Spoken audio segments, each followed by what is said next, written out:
Hello, everyone. Our lesson for today is protecting our parks.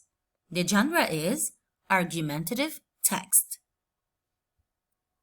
In 1872, Yellowstone National Park became America's first national park. This happened thanks to a group of explorers who saw how beautiful the land was. They wanted to protect it. So they went to Washington, D.C. to write a law to protect nature. This grand act helped to create many more parks. The National Park Service was started in 1916. It takes care of parks and national monuments in the United States. Many parks contain the last traces of some plants and animals. Protecting these lands is an important job. Too many visitors. The Park Service must protect a massive amount of land. No one knew that millions of people would want to visit. There were no clues. Now, more than 275 million visitors come to the parks and monuments each year. The Park Service wants people to visit. But overcrowding or too many people can create problems. There are often long waits to enter a park. Too many cars pollute the air. People drop litter on the hiking trails. Some people have even carved their names into cliffs. This makes the parks less enjoyable to visit. People who work at the parks and landmarks are looking for new ways to control crowds.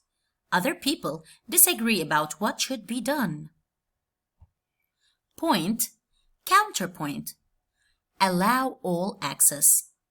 The National Park Service thinks that people should be able to visit America's parks and landmarks. Their mission is to protect land so that it can be enjoyed by everyone. They want families to hike the trails, observe the animals, and learn about our country's history. But visitors need bathrooms, parking lots, and places to eat. The Park Service can make changes. They can create rules to handle crowds. They could spend money to fix damage to the parks. They could build more parking lots, restaurants, and bathrooms.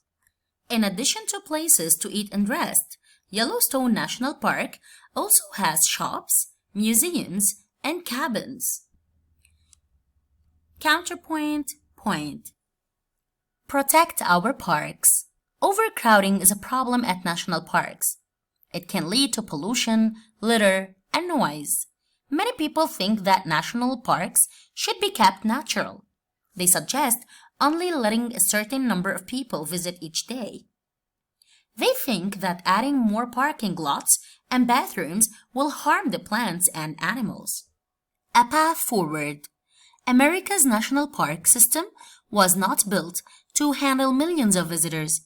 If changes aren't made, overcrowding could damage the land and harm plants and animals. Everyone should have the chance to enjoy nature. National Park Service. A meaningful symbol.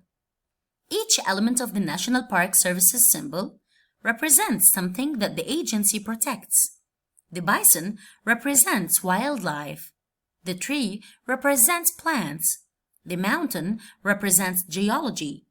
The lake represents natural resources such as water and air.